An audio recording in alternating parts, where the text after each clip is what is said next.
Bonjour, mesdames et messieurs. Bienvenue dans ce 6h30. La 7e édition du Salon international du tourisme d'Abidjan s'est ouverte hier vendredi à Abidjan en présence de plusieurs membres du gouvernement, dont le ministre du Tourisme, Siandou Fofana, accompagné entre autres des ministres Aboudraman Sissé, Raymond Goudou Kofi et Jean-Claude Brou, représentant le Premier ministre Amadou Gon Coulibaly. Reportage Frédéric Oulaye et Patricia Omouitia. La 7e édition du Salon international du tourisme d'Abidjan CITA est officiellement ouverte. Côte d'Ivoire Tourisme et le ministère du Tourisme ont vu grand, tant par la qualité des invités que par le site choisi. Le CITA se veut agréable, majestueux, avec pour ambition de montrer une Côte d'Ivoire édifiante, merveilleuse, riche en émotions et parfois captivante, a affirmé le commissaire général du Salon, par ailleurs directeur général de Côte d'Ivoire Tourisme. Les pays présents, le Maroc, le Burkina Faso, le Sénégal, le Mali, l'Éthiopie, le Ghana, l'Inde, le Togo, le Bénin, le Nigeria et enfin la Guinée. Certes, cela n'a pas été facile, mais nous l'avons réalisé grâce à la volonté, la ténacité d'une équipe qui a veillé depuis le mois de septembre 2016 à la réflexion et à la mise en place de cette activité. Pour le ministre du Tourisme, Siandou Fofana, la vision 2020 est de faire du tourisme le troisième pôle économique de la Côte d'Ivoire. Représentant du Premier ministre, Jean-Claude Brou a rappelé que le CITA constitue un rendez-vous important pour les acteurs du secteur. Ils ont affiché leur ambition. Notre région est riche de son histoire et donc du tourisme. Il y a beaucoup de potentialités, beaucoup de curiosités touristiques dans la région et c'est ce que nous avons voulu montrer en venant à ce stand. Qui parle de durabilité dit qu'on doit associer 3 éléments. On doit associer l'économique, le social et la nature-culture. Et la nature, c'est essentiellement les parcs nationaux. L'essentiel des animaux, l'essentiel des espèces animales et végétales se retrouve que dans les parcs nationaux. J'ai déjà rencontré la plupart des agences de voyage présentes sur l'espace du CITA. Je vais m'atteler à le faire pendant toute la tenue du salon afin de les briefer, leur présenter la typologie exacte de la demande touristique de Chine. Durant 3 jours, visiteurs et professionnels du secteur vont profiter des forums et des ateliers du Salon international du tourisme. Nous allons rester au CITA 2017. Après la cérémonie d'ouverture, les autorités et les invités ont pris part à une visite guidée des stands et des expositions. On reste avec Patricia Omouetia. 8000 m² couverts, 2 heures de visite guidée. Sous ces chapiteaux, les exposants rivalisent d'imagination. Au stand du Sud Comoé, on ne peut qu'avoir l'eau à la bouche. Et bien entendu, la délégation y a marqué un arrêt. Le ministre du Tourisme et ses hôtes ont pris le temps, dans une atmosphère conviviale et sympathique, pour visiter les stands et encourager les exposants. 150 au total, des acteurs nationaux et internationaux du tourisme qui vont user de toute leur stratégie durant ces 3 jours pour tenter de séduire de nouveaux partenaires. Le CITA 2017, une plateforme d'échange pour encourager la politique de développement durable des gouvernants. Le tourisme doit jouer son rôle. Vous savez, aujourd'hui, c'est 3 000 emplois directs dans le tourisme, mais c'est 9 000 emplois directs. Donc ça veut dire que ça fait vivre 9 000 personnes. Mais nous sommes convaincus qu'on pourra faire multiplier ces chiffres par 10 au moins dans des années très proches. Une occasion pour tous de faire l'état des lieux de la situation et surtout établir les avancées qui ont pu être réalisées et aussi être à la recherche d'idées nouvelles et rechercher les moyens pour innover, pour engendrer cette dynamique sans cesse qu'on doit renouveler. L'innovation majeure est d'aider les jeunes en quête d'emploi dans le secteur du tourisme. On a constaté que vraiment il y a différentes opportunités en tourisme et hôtellerie. On peut être soit une hôtelière, un guide touristique. On peut aussi faire la communication comme le management. Une 7e édition qui promet avec des moments festifs et des animations.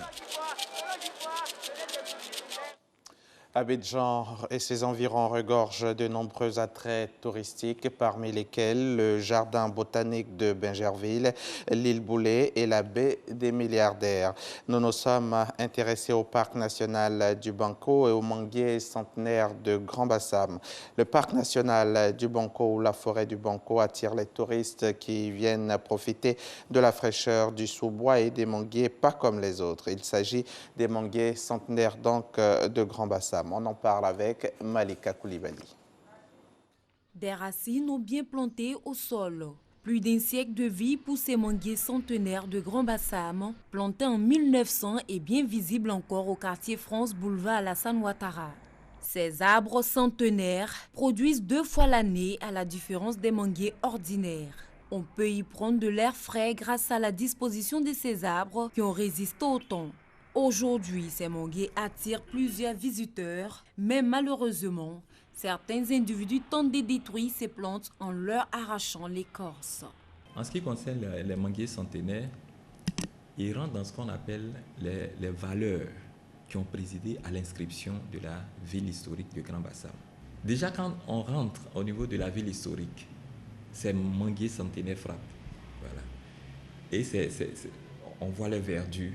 Et également, il y a un élément thérapeutique au niveau de ces manguiers centenaires. On a constaté que la population agressait ces manguiers, que la population puisse nous aider à préserver ces manguiers centenaires. C'est ce que nous appelons dans notre jargon la gestion participative.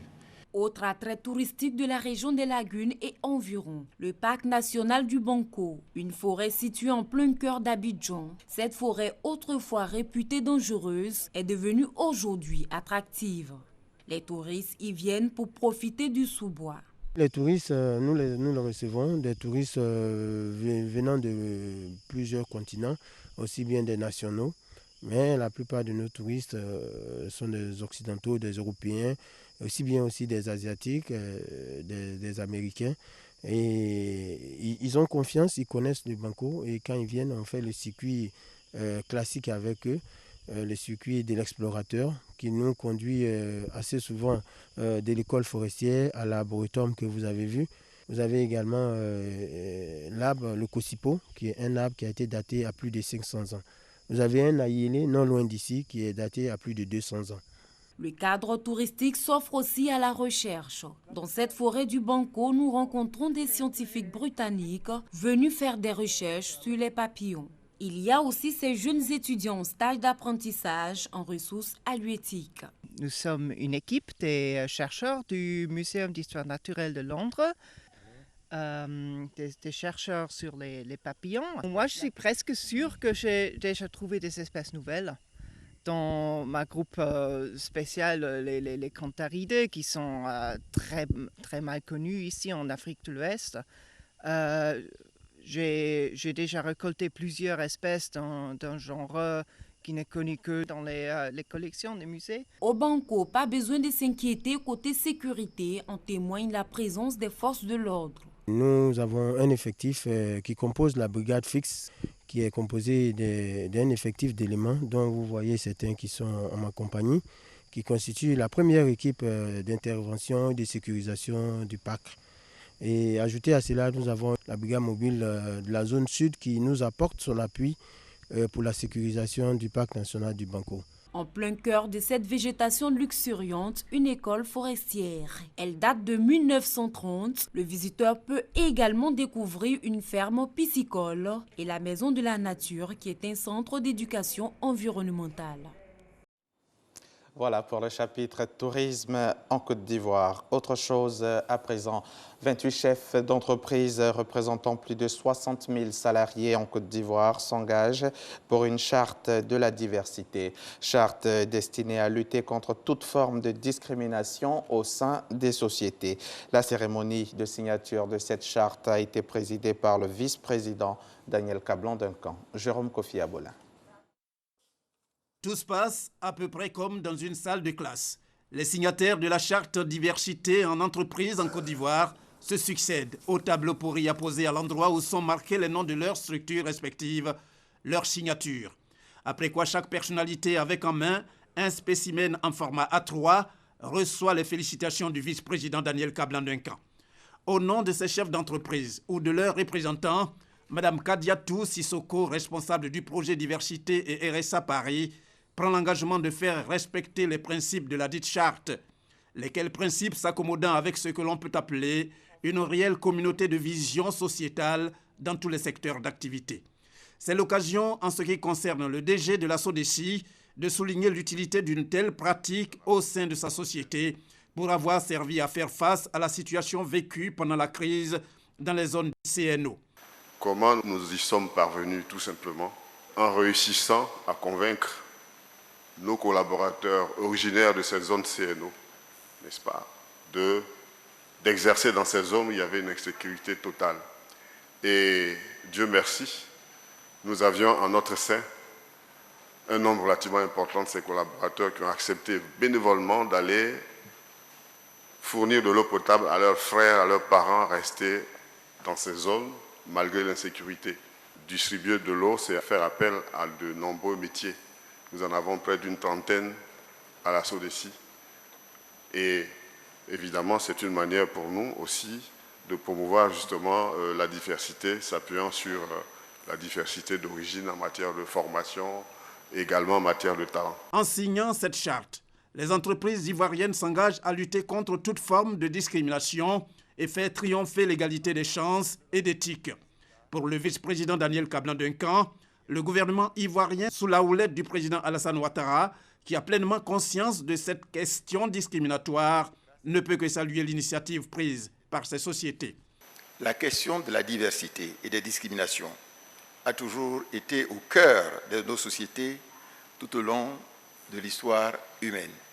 Toutefois, ne se distinguent comme sociétés civilisées en quête de progrès que celles qui ont posé cette question à un moment donné de leur parcours en termes de lutte et de combat pour s'émanciper de leurs travers. Dans une société de progrès, la diversité n'est pas imposée, elle s'assume. Dans une société de progrès, les discriminations ne se comprennent pas, ne se tolèrent pas. Elles doivent être combattues individuellement et collectivement. Les principes qui forment le corps de cette charte sont tous très pertinents au regard de nos propres réalités ici en Côte d'Ivoire. Les signataires de la charte de la diversité en entreprise en Côte d'Ivoire, ce jeudi, sont au nombre de 28. Les salariés qui les représentent sur le sol ivoirien ne sont pas négligeables. On en dénombre environ 60 000. Le ministre de l'Emploi et de la Protection sociale porte à la connaissance des populations vivant en Côte d'Ivoire qu'en application de l'article 24.2 de la loi numéro 2015-532 du 20 juillet 2015 portant Code du travail, le lundi 1er mai 2017, jour de la fête du travail, est déclaré jour férié, chômé et payé sur toute l'étendue du territoire national, signé Jean-Claude Kouassi.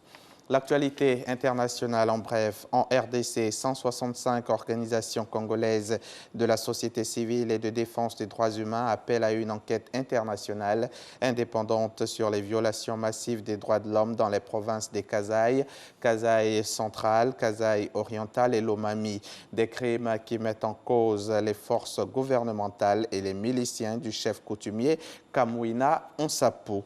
Un mois, jour pour jour, après avoir reçu la lettre de Theresa May annonçant que son pays s'apprêtait à sortir de l'Union européenne, les 27 se réunissent ce samedi à Bruxelles. Objectif, adopter les principes qui les guideront dans les négociations avec le Royaume-Uni ces 2 prochaines années. Washington a accentué vendredi sa pression sur la Corée du Nord et son allié chinois lors d'une réunion publique du Conseil de sécurité de l'ONU consacrée à la crise nucléaire nord-coréenne. Si les 2 grandes puissances s'accordent sur la nécessaire dénucléarisation de la péninsule nord-coréenne, elles divergent sur la méthode. Quelques heures après cette réunion, la Corée du Nord a procédé à un nouveau tir de missiles balistiques, mais sans succès. Ce vendredi 28 avril, hier donc, l'opposition avait appelé à marcher vers toutes les prisons du pays pour exiger la libération des prisonniers politiques. Nous sommes au Venezuela, à Los Teques, à une trentaine de kilomètres de Caracas. Ils étaient Plusieurs centaines a défilé jusqu'à la prison de Ramo Verde pour demander la libération de Leopoldo Lopez, accusé d'avoir incité à la violence lors de manifestations en 2014. Le dirigeant du parti d'opposition Voluntad Popular est détenu dans cette prison militaire depuis plus de 3 ans. Ici, en Afrique, l'Égypte a réservé, vous allez le voir en image, l'Égypte a réservé un accueil très chaleureux au pape François, un pape dont la première journée de visite hier vendredi a été extrêmement chargée. Il a en effet rencontré le président Al-Sisi, l'imam de la mosquée Al-Azhar et le pape copte orthodoxe. Il a aussi prononcé 2 allocutions et participé à une prière œcuménique. C'est de l'enceinte de la grande mosquée d'Al-Azhar que le pape François a appelé à un renouvellement de la fraternité islamo-chrétienne pour lutter contre l'extrémisme religieux, un extrémisme contraire à l'essence même des religions au nom desquelles ils pratiquent la violence. Et puis, Hissène Habré, 74 ans, finira donc ses jours en prison. Ce lundi, lors de son procès en appel, les condamnations en première instance, sauf celles pour viol, ont été confirmées.